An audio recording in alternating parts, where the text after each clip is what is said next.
Bismillahirrahmanirrahim.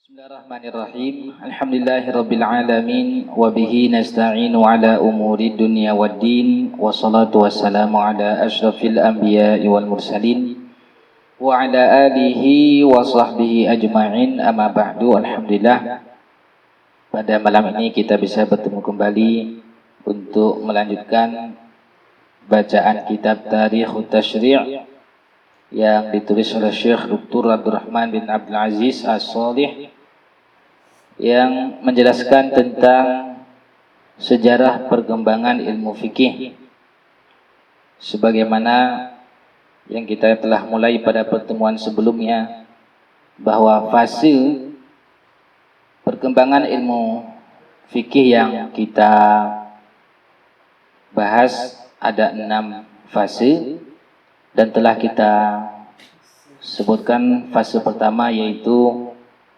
fi asrin Nabi sallallahu alaihi wasallam, pada fase perkembangan ilmu fikih di zaman Nabi sallallahu alaihi wasallam, dimulai pada 13 sebelum hijrah, 13 tahun sebelum hijrah, yaitu fase Mekah, sampai pada wafatnya Rasul sallallahu alaihi wasallam pada tahun ke-11 Hijriah. Ini disebut dengan fase pertama dan telah kita bacakan. Juga kita telah sebutkan apa karakteristik ciri khas pada fase ini. Cirinya bahwa perbedaan-perbedaan tentang fikih di zaman itu tidak banyak.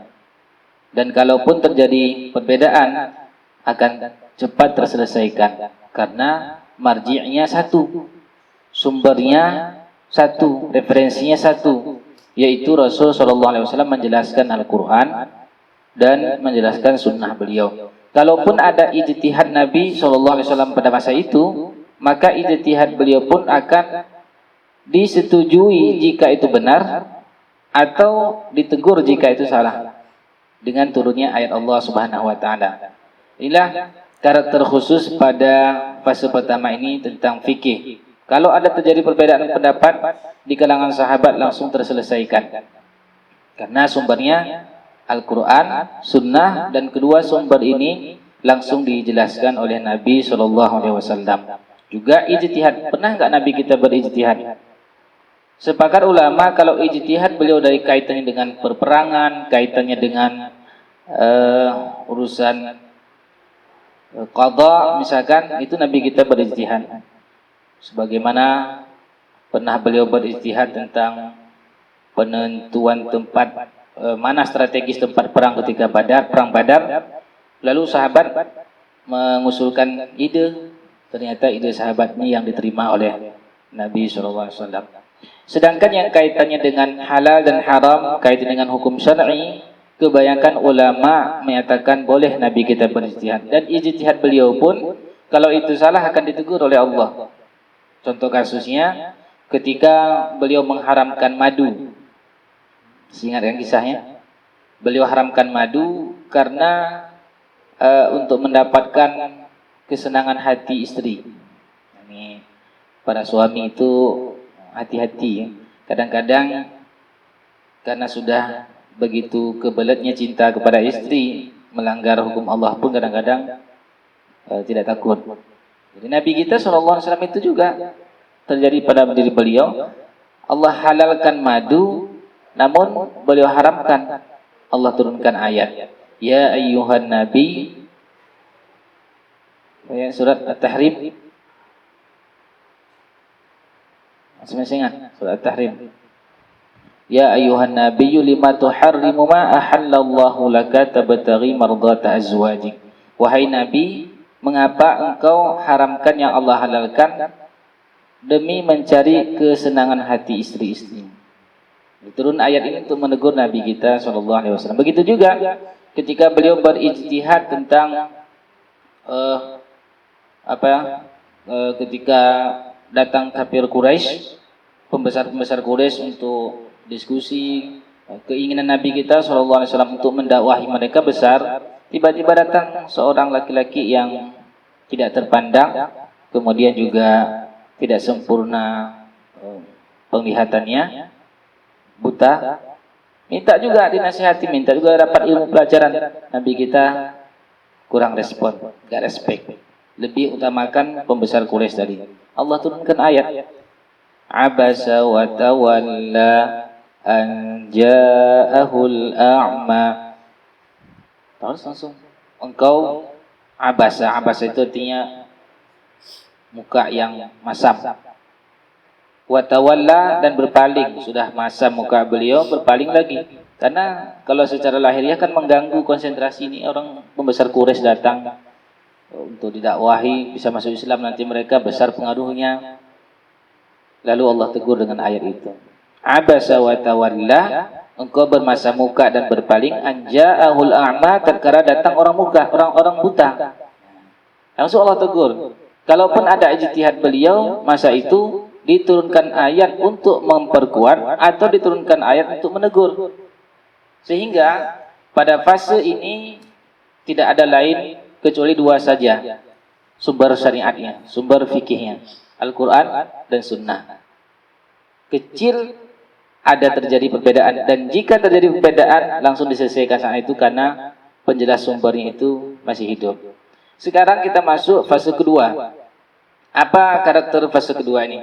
Fase kedua ini tidak terlalu banyak waktunya, lebih kurang 30 tahun, yaitu fi asril khulafa'ir rasyidin radhiyallahu anhum, pada fase pemerintahan, pada fase khalifah yang empat, Abu Bakar, Umar, Utsman dan Ali. Perkembangan fikih pada zaman ini dalam jangka waktu 30 tahun lebih kurang, dimulai dengan wafatnya Nabi SAW tahun ke-11 Hijriah sampai tahun ke-40 Hijriah. Jadi enggak banyak. Alimta fi ma sabaqa anna masdar tasdi' fi asrin nubuwati kitabullah wa sunnat rasulih sallallahu alaihi wasallam. Telah kita ketahui yang lalu bahwa sumber fikih pada masa Nabi sallallahu alaihi wasallam hanya dua saja tadi, dan wa annahu al-marji'ul a'la lil ifta'i wal qada', dan beliau satu-satunya referensi untuk fatwa dan penetapan hukum. Falamma lahiqa sallallahu alaihi wasallam bi rabbih wa qata'al wahyu wa taraka lil ummati hadainil kanzainil as-saminain. Ketika beliau wafat dan wahyu pun terputus, beliau meninggalkan dua pusaka kepada umat ini. Pusaka yang mulia sebagaimana hadis yang kita sering dengar, yaitu taraktu fikum amrayn lan tadillu ma tamassaktum bihima. Aku tinggalkan dua pusaka, tidak akan pernah sesat selama-lamanya jika berpegang teguh kepada keduanya, kitab Allah wa sunnatan nabiyyi. Ini sudah diberikan sumber yang sangat mudah untuk generasi berikutnya. Ittala'a bihadzal abai min ba'dihi kibarus sahabati radhiyallahu anhum. Kemudian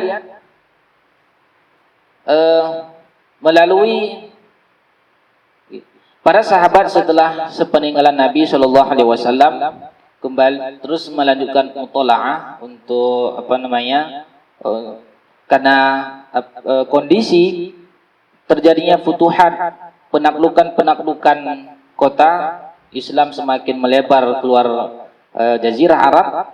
Fawajahu muhimmatan syaqatan wa amran aziman. Maka para khalifah menjumpai banyak sekali atau menghadapi tugas-tugas yang berat dan perkara-perkara yang besar.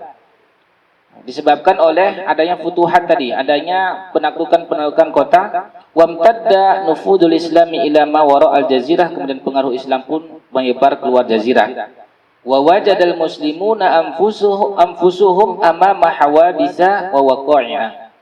Sehingga dengan meluasnya daerah Islam, banyak kaum muslimin menemukan fikih-fikih baru yang tidak ada di zaman Nabi Shallallahu Alaihi Wasallam. Sekarang saja kita temukan banyak yang tidak ada di zaman Nabi Shallallahu Alaihi Wasallam. Misalkan bolehnya memukul orang yang lewat di depan kita sholat setelah kita halangi, lalu tetap juga dilewat, boleh nggak kita pukul? Boleh. Nah di zaman itu tidak ada HP yang mengganggu, boleh nggak kita banting? Nah ini contoh adanya hawadis, adanya perkara-perkara fikih yang kontemporer. Di zaman khalifah yang 4 itu sudah mulai ada, disebabkan oleh terjadinya peluasan daerah Islam. Namun wa kana nabiyyu sallallahu alaihi wasallam qad mahhada lahum subulal ijtihad. Sebelum Nabi kita sallallahu alaihi wasallam meninggal, beliau telah siapkan para sahabat itu dengan ijtihad. Beliau sudah ajarkan wadarrabahum alaih, dan telah mengajarkan kepada para sahabat metodologi ijtihad. Bahkan Nabi kita berikan pahala bagi yang salah dalam ijtihadnya, 1 pahala, dan dapat 2 pahala jika benar ijtihadnya. Tidak dikunci 2 saja. Tidak Al-Quran ini saja, kemudian hadis ini saja. Di situ semua sumber hukum, tidak ada lagi pertambahan dan seterusnya. Maka akan kerepotan sahabat, karena banyak kaidah umum ditetapkan dalam Al-Quran dan hadis itu. Tapi perkara-perkara baru yang tidak ada di zaman Nabi SAW membutuhkan hukum. Nabi kita telah persiapkan itu metode untuk mengambil hukum, istinbat hukum kepada sahabat. Kemudian fasalaku tariqal ijtihad. Maka para sahabat ketika mendapatkan masalah, pertama sekali mereka ikut cari akal dalam Al-Quran. Sebagaimana Abu Bakar radhiyallahu anhu, ketika ada orang bertikai kepada beliau pertama lakukan adalah dilihat Al-Quran. Ternyata jika tidak ada dalam Al-Quran, beliau akan gali, beliau akan ingat-ingat, beliau akan cari hadis Nabi SAW yang berkaitan dengan permasalahan yang diadukan. Jika tidak ada dalam sunnah yang beliau temukan, jika ada langsung diputuskan hukumnya dengan sunnah itu. Jika tidak ada, maka beliau akan keluar dan bertanya kepada kaum muslimin di zaman itu. Beliau akan mengatakan, apakah ada di antara kalian yang pernah mendapatkan kasus yang sama di zaman Nabi? Kalau tidak ada, kalau ada langsung diputuskan, ini hukumnya. Kalau tidak ada bagaimana? Maka beliau akan kumpulkan pembesar-pembesar sahabat, orang-orang yang berilmunya. Jika mereka sepakat untuk menentukan sebuah hukum yang tidak ada dalam Al-Quran, tidak ada dalam hadis, namun mereka sepakat ini hukumnya A misalkan, itulah jadikan standar oleh Abu Bakar. Sehingga pada fase ini selain Al-Quran, sunnah, jatuhlah metodologi untuk mengambil hukum namanya al-ijma'.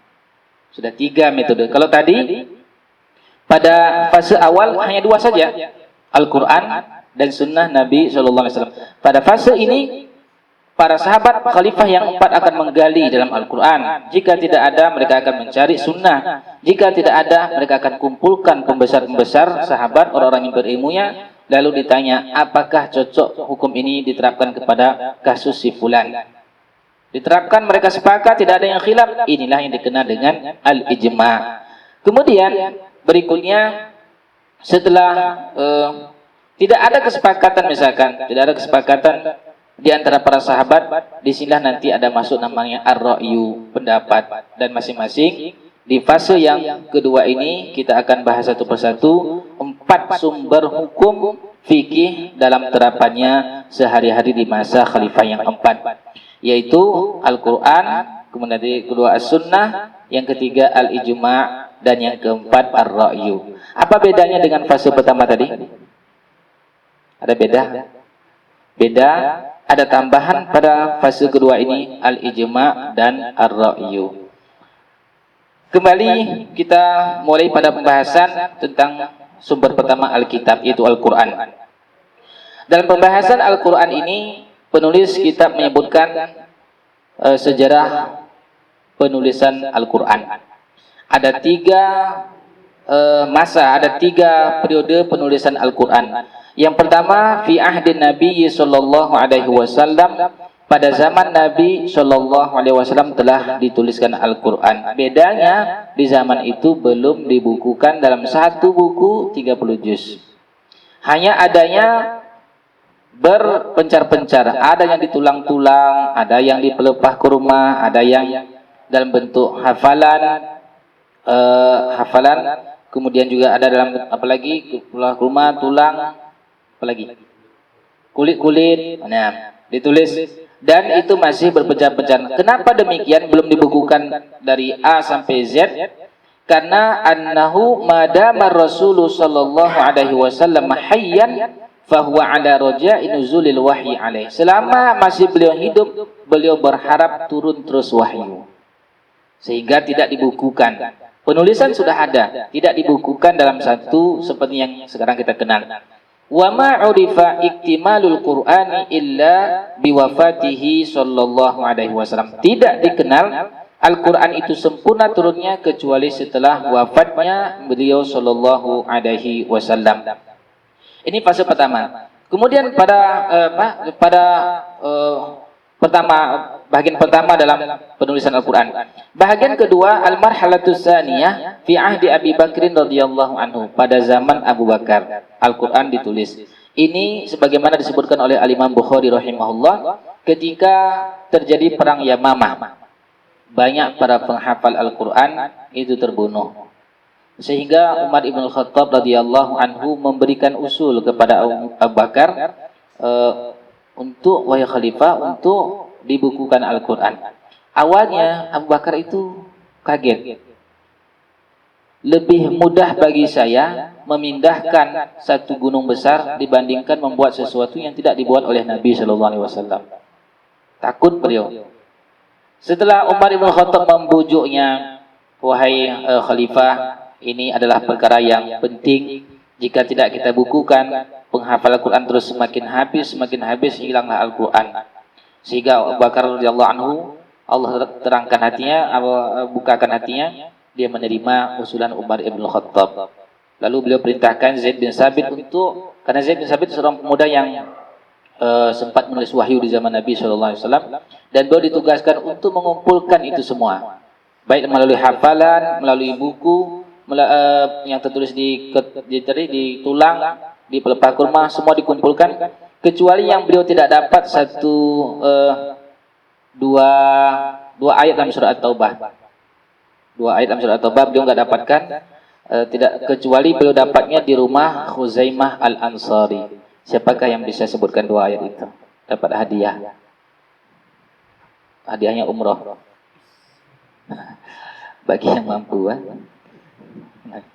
Dua ayat yang ini terkenal sering sekali dijadikan sebagai bacaan dalam sholat, yaitu surat akhir surat At-Taubah, laqad ja'akum rasulun min anfusikum azizun 'alaihi ma 'anittum harisun 'alaikum bil mu'minina raufur rahim.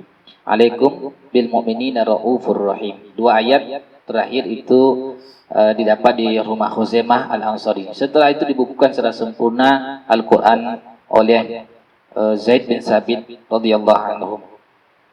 Kemudian meninggal Abu Bakar, meninggal Umar radhiyallahu anhuma. Al-Qur'an masih dalam satu buku ini. Di masa Utsman ibnu Affan, ini tahapan ketiga untuk pembukuan Al-Qur'an. Ternyata di zaman beliau ini Al-Qur'an sudah mulai terjadi perbedaan bacaan yang menyebabkan satu sama lain saling menyalahkan. Maka kata Imam Bukhari rahimahullah menyebutkan dari Anas bin Malik, anna Hudzaifah bin al-Yaman qadima ala Utsman. Saat itu ada kegelisahan bagi Hudzaifah bin al-Yaman. Beliau mendatangi Utsman ibn Affan lalu mengatakan, saya dikagetkan oleh orang-orang yang bacaannya saling menyalahkan. Kan bacaan ada 7 ya, ada yang 10. Ada yang siratal ladzina an'amta 'alaihim, siratal ladzina an'amta 'alaihim, siratal ladzina an'amta 'alaihim. Masih mendingan kalau itu sekadar khazanah ilmiah, tapi sudah saling menyalahkan dan pertikaian berat.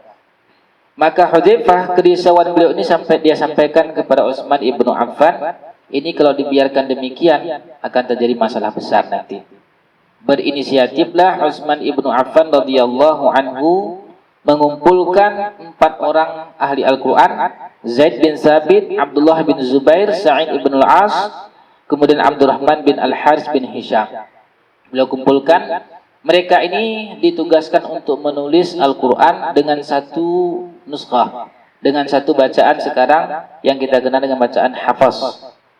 Ditulis dalam satu saja, dan ini sebenarnya yang tulisan yang ada di zaman Abu Bakar dan Umar dulu disimpan di rumahnya Hafsah. Diminta oleh Utsman untuk dicetak, ditulis beberapa nuskah. Lalu setelah selesai dikembalikan lagi kepada Hafsah. Beliau katakan ini dikirim ke beberapa daerah dan selain itu semua beliau tangkap.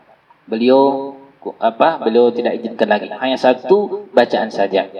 Secara praktik bisa, tapi secara dalam bentuk tertulis beliau hanya izinkan qiraah hafaz yang kita baca selama ini.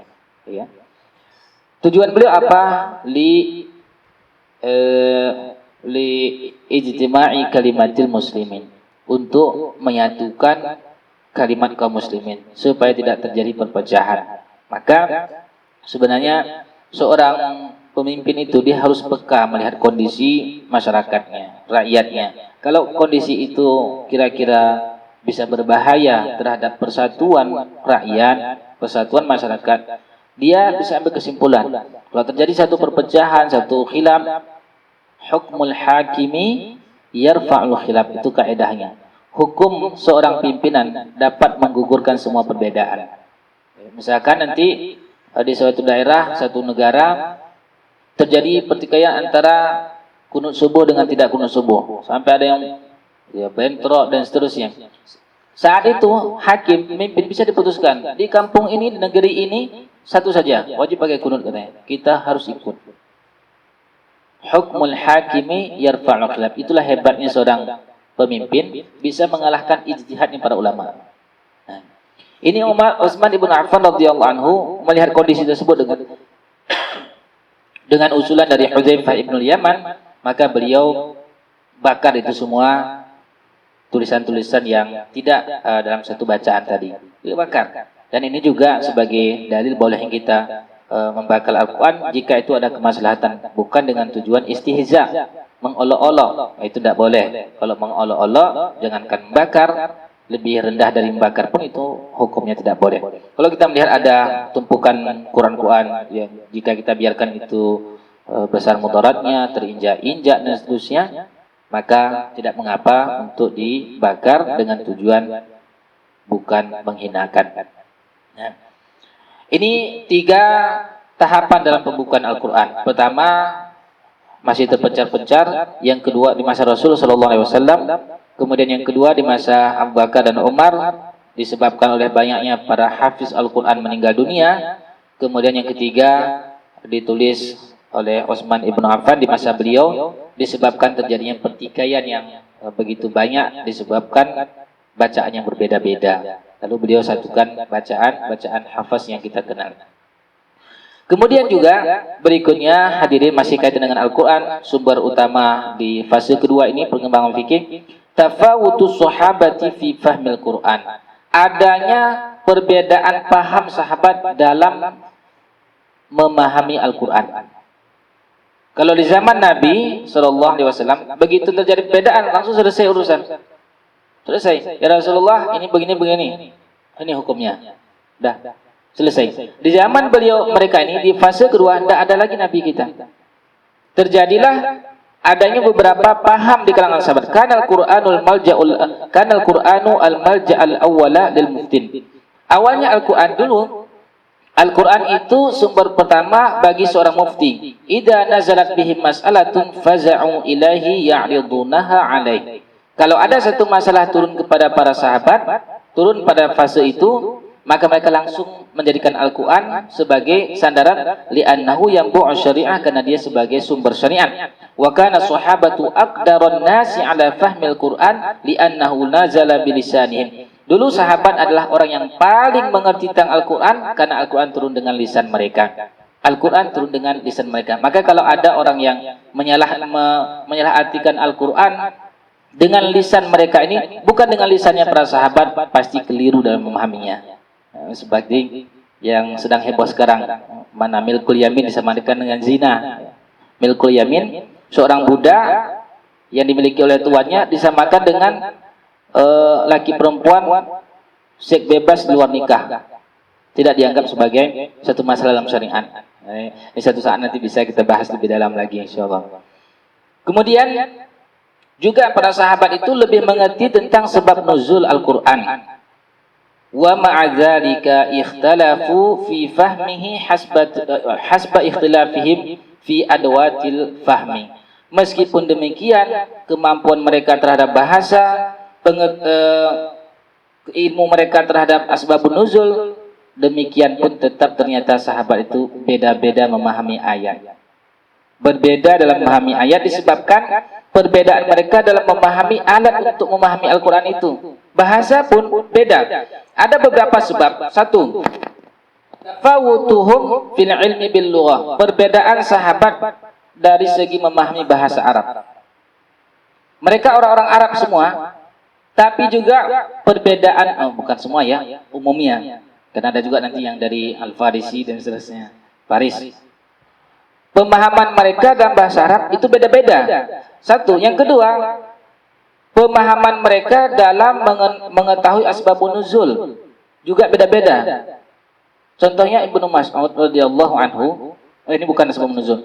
Yang ketiga ini tentang ma'rifatin nasikh wal mansukh, dalam mengetahui ada yang hukumnya sudah dihapuskan. Contoh, ketika Ibnu Mas'ud radhiyallahu anhu belum mendapatkan hukum ruku itu, ini sekarang ruku itu gimana? Cara rukunya?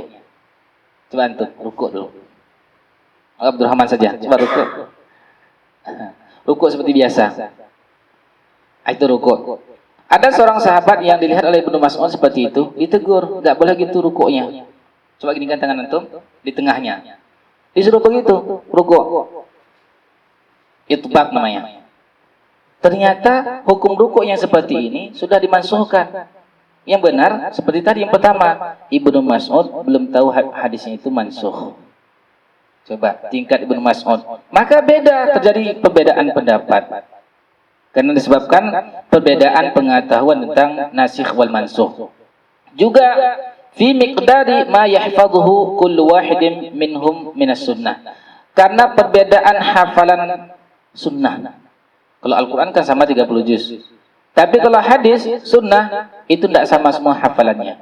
Ada yang banyak hafalannya, ada yang sedikit. Dengan perbedaan hafalan inilah juga menyebabkan perbedaan nanti produk hukum di kalangan sahabat. Maka berpeluang lebih besar perbedaan itu terjadi dibandingkan dengan fase yang pertama. Ini sebagaimana dikatakan oleh Masruq, seorang ulama tabi'in yang wafat pada tahun Masruq tahun keberapa beliau? Beliau bukan sahabat ya, tabi'in. Beliau menyebutkan begini, jalastu ashaba Muhammadin sallallahu alaihi wasallam fawajadtuhum tadkha. Saya mendapati sahabat Muhammad sallallahu alaihi wasallam, saya mendapatkan mereka itu seperti gemercik air. Artinya terjadinya mulai perbedaan-perbedaan itu sudah nampak di zaman sahabat. Di zaman zaman khalifah ini, fase kedua ini. Ini masih banyak ulama-ulama besar di kalangan sahabat. Khalifah 4 masih hidup, tapi ternyata sudah terjadi adanya perbedaan itu. Fala gharabata ba'da ma taqaddam. Sebenarnya kata penulis kitab ini, itu tidak aneh. Kenapa tidak aneh? Idza ra'ainahum ikhtalafu fil istinbati minal kitab kama fi qoulihi ta'ala wal mutallaqatu yatarabbasna bi anfusihinna salasata qurun. Idda'ainahum, karena kita telah melihat mereka para sahabat itu dalam satu ayat yang sama bisa dua pemahamannya. Bila sebutkan contoh ayat di sini, ayat tentang wanita yang dicerai oleh suaminya. Hendaknya wanita yang ditalak oleh suami itu menanti selama 3 quru'. Memaknai quru' ini sama-sama bahasa Arab, orang Arab. Memaknai quru' ini Ibnu Mas'ud radhiyallahu anhu dan juga Umar ibn Khattab mengatakan wanita itu dianggap telah keluar dari masa iddahnya jika sudah mandi dari haid yang ketiga. Ukurannya haid. Ukurannya tuhur. Sedangkan Zaid bin Sabit radhiyallahu anhu mengatakan habis masa iddah perempuan itu cukup dengan masuknya pada haid ketiga. Apa bedanya? mandi dari haid ketiga dengan masuk haid ketiga, mana lebih lama masa menantinya? Mandi pada haid ketiga. Kalau Zaid bin Sabit mengatakan wanita ini tidak mesti selesai dulu haid ketiganya itu. Begitu masuk haid ketiga, berarti ukurnya tuhurun, suci. Makna kuruk di situ tuhurun, suci kata beliau. Sedangkan yang lain mengatakan makna kuruk di sini adalah haid. Mana haid 3 kali haid baru dia boleh habis masa iddahnya. Yang satu lagi mengatakan 3 kali bersuci baru habis masa iddahnya. Dalam satu ayat bisa 2 hukum. Disebabkan pemahaman mereka dari segi bahasa. Kalau di zaman Nabi SAW langsung selesai urusan, ini hukumnya begini. Nah, ini pada fase kedua. Begitu juga contoh yang lain disebutkan oleh penulis di sini. Bagaimana ketika turun ayat surat Al-Maidah ayat ketiga, Al-Yawma akmaltu lakum dinakum wa atmamtu alaikum ni'mati wa raditu lakumul Islam madinah. Turun ayat ini para sahabat umumnya gembira. Alhamdulillah sudah sempurna ayat, sudah sempurna syariat. Ternyata apa yang terjadi pada Umar? Beliau nangis. Beliau nangis lalu mengatakan, "Ma ba'dal kamali illa naqs." Setelah kesempurnaan tidak lain kecuali akan kurang. Ternyata turun ayat ini sebagai tanda dekatnya ajal Nabi SAW. Ayatnya sama, tapi responnya satu bahagia, satu menangis. Nah ini kaitan dengan perbedaan memahami ayat. Selesai sumber pertama di fase kedua ini. Sumber kedua as-sunnah. As-sunnah hadis Nabi SAW. Ijma' para ulama di zaman itu, sahabat jika hadisnya sahih, sabatat wa sahhat an Rasulillah SAW, yajibul akhdhu biha wal amal bimuqtadaha. Wajib mengamalkan sunnah itu, wajib menerimanya dan wajib mengamalkan apa konsekuensi daripada sunnah tersebut. Wala yahillu tarkuha liqauli ahadin minan nas, tidak ada halal untuk meninggalkan hal tersebut karena ungkapan seseorang dari manusia. Wa kana sahabatu radhiyallahu anhum yataharrawna 'inda akhdhihim lis-sunnah. Para sahabat itu sangat perhatikan mengambil sunnah. Fakana Abu Bakar wa Umar radhiyallahu anhuma la yaqbalani minal ahadits illa ma syahida isnani annahuma sami'ahu min Rasul sallallahu alaihi wasallam. Bedanya dalam penerimaan hadis. Kalau Abu Bakar dan Umar, beliau tidak akan terima hadis itu kecuali jika ada 2 orang saksi yang mendengar langsung dari Nabi sallallahu alaihi wasallam. Kalau 1 orang saja, beliau enggak terima. Sehingga satu hari ada seorang nenek-nenek. Seorang nenek-nenek datang. Nenek di sini dari pihak ibu. Ja'at ila Abi Bakrin taltamisu an turas. Ini kaitan dengan waris. Nenek ini minta waris. Faqala laha, Abu Bakar mengatakan, ma ajidu laki fi kitabillah syai'an. Saya tidak dapatkan dalam Al-Qur'an bahwa nenek dari pihak ibu itu dapat dalam harta waris. Saya tidak dapatkan. Kata Abu Bakar, wa ma alimtu anna Rasulullah sallallahu alaihi wasallam dzakara laki syai'an. Dan juga saya tidak melihatkan ada dalam hadis Nabi bahwa engkau mendapatkan bahagian daripada harta waris. Kemudian sa'alan nas, cukup di situ enggak. Abu Bakar radhiyallahu anhu minta fatwa dari kaum muslimin yang lain. Beliau bertanya kepada rakyatnya saat itu. Faqamal Mughirah bin Syu'bah, lalu berdirilah seorang sahabat bernama Mughirah mengatakan, sami'tu Rasulullah sallallahu alaihi wasallam yu'tihas sudus. Saya mendengar pernah hadis Nabi sallallahu alaihi wasallam menyebutkan bahwa wanita ini, nenek ini dapat 1/6. Faqala hal ma'aka ahadun? Ada kamu teman-teman yang lain dengar? Enggak terima langsung. Ada yang dengar? Fasyahida Muhammad bin Maslamah bimisli dzalika fa anfadhahu laha. Begitu ditanya, adakah orang selain kamu bersama kamu yang sependapat mendengar hadis itu? Berdirilah Muhammad bin Maslamah mengatakan sama. Maka Abu Bakar langsung memberikan 1/6. Nah ini dari kaitan dengan hadis.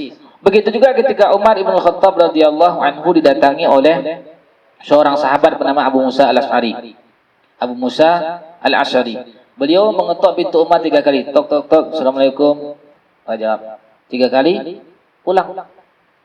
Begitu dia pulang, dipanggil Musa, kenapa kamu pulang? Kenapa enggak tunggu? Kata Abu Musa radhiyallahu anhu, saya pernah mendengar hadis Nabi idza sta'dana ahadukum salasan falam yu'dzan lahu falyarji'. Kalau ada orang minta izin sama kamu tiga kali salam tidak dijawab oleh pemilik rumah, maka pulang. Jangan tunggu lagi empat kali. Telepon juga begitu. Kalau sudah tiga kali kita telepon nggak diangkat, jangan paksa. Berarti nggak diizinkan itu. Nah ini kait dengan kontemporer tadi. Kalau kemarin di masanya Abu Musa al-Asy'ari ketok pintu, sekarang ketok HP. Ketok HP itu kan kontemporer. Hal yang tidak ada di zaman Nabi SAW. Makanya hukum tersebut terus akan berkembang. Dan seorang ulama butuh alat ijtihad. Inilah yang diajarkan oleh Nabi SAW pada sahabat. Kalau seandainya cukup dengan metode pintu saja 3 kali, yang lain tidak diberikan metode untuk ijtihad para sahabat, maka akan terkungkung, akan kakulah hukum. Tidak akan berkembang hukum itu. Begitu Umar mendengarkan hadis yang disampaikan oleh Abu Musa al-Asy'ari, beliau mengatakan, kamu harus datangkan satu orang saksi yang pernah mendengar hadis itu. Kalau Umar lebih dasar lagi dari Abu Bakar. Kalau nggak dapat langsung tuh, kalau sendiri nggak sah. Maka apa yang terjadi? Lita'tiyani ala hadza bil bayyinati. Kata Umar, kamu harus datang kepada saya dengan ini membawa bukti. Faqalu la yaqumu illa asharu qaum. Para sahabat yang mendengar kisah Abu Musa ini, dia mengatakan tidak ada yang anak kecil pun tahu itu hadis. Anak kecil pun tahu itu hadis. Faqama Abu Sa'id ma'ahu, lalu Abu Sa'id Al-Khudri mendatangi Umar bersama Abu Musa al-Asy'ari menyaksikan hadis itu. Lalu Umar mengatakan, inni lam attahimka walakinnahu al-haditsu an Rasulillah sallallahu alaihi wasallam. Sebenarnya aku tidak mencurigai kamu, tapi ini adalah hadis, bukan main-main. Gak sama hukumnya hadis dengan perkataan manusia biasa. Kalau perkataan manusia biasa itu tidak ada kaitan dengan hukum, tapi kalau hadis Nabi itu berkaitan dengan hukum. Maka Umar dan Abu Bakar radhiyallahu anhu sangat berhati-hati dalam menerima hadis tersebut. Selesai pembahasan masalah yang kedua. Ini masih fase pertama. Masih ada waktu. Kita selesaikan ya fase kedua ini. Sumber hukum yang ketiga adalah ijma'. Apa arti ijma'? Secara bahasa ijma' itu artinya al-azmul muakkad, keinginan yang kuat. Sebagaimana hadis bagaimana ayat Al-Qur'an surat Yusuf ketika saudara-saudaranya berkeinginan kuat untuk membunuh Yusuf dengan cara mencampakkannya ke dalam sumur. Wa ajma'u ay yaj'aluhu fi ghayabatil jub. Ajma'u di sini berazam yang kuat. Sedangkan yang kedua makna ijma' itu adalah ittifaq, kesepakatan. Maka dari makna kedua ini jadikanlah makna istilah oleh ulama usul fikih bahwa ijma' itu artinya ittifaqu jami'i mujtahidi ummati Muhammadin sallallahu alaihi wasallam ba'da wafatihi fi asri minal usur ala hukmin syar'iyyin. Ijma' adalah kesepakatan seluruh mujtahid, bukan orang biasa yang ijma'. Syarat pertamanya kesepakatan, syarat keduanya yang sepakat itu mujtahid, orang yang memiliki kemampuan untuk mengistinbat hukum. Yang kedua, setelah wafatnya Nabi Shallallahu Alaihi Wasallam, maka ijma' tidak akan berlaku sebelum Nabi kita wafat. Karena kalau ada hukum sesuatu terjadi Nabi kita masih ada, langsung turun ayat, turun hadis, keluar hadis untuk mendukung atau tidak mendukung. Fi asrin minal usur, dia satu masa. Misalnya, dari masa sahabat sudah ijma' tidak ada satupun sahabat yang mengatakan boleh berhubungan seksual di luar nikah. Tidak ada satupun seorang sahabat mengatakan boleh hubungan seksual di luar nikah. Lalu datang Abdul Aziz yang disertasi doktornya mengatakan hubungan seksual di luar nikah itu tidak melanggar syariat. La haula wala quwata illa billah. Ada kan? Itu sudah ada. Kalau nggak ada, kita bantai Abdul Aziz itu sini. Ini masalah besar itu. Taib. Sudah cukup kan? Ini tidak terlalu banyak masalah di sini. Yang banyak masalah nanti itu di fase yang keempat, fase taklid. Ya. Ada 6 fase. Fase yang paling parah itu fase kelima dan keenam, yang insyaallah kita akan bahas lebih detail lagi nantinya insyaallah taala. Demikian pertemuan kita, sudah masuk azan. Mudah-mudahan kita bisa bertemu lagi pada fase-fase berikutnya. Subhanakallahumma wa bihamdika asyhadu an la ilaha illa anta astaghfiruka wa atubu ilaik. Wa sallallahu ala Muhammadin wa ala alihi wa sahbihi ajmain. Assalamualaikum warahmatullahi wabarakatuh.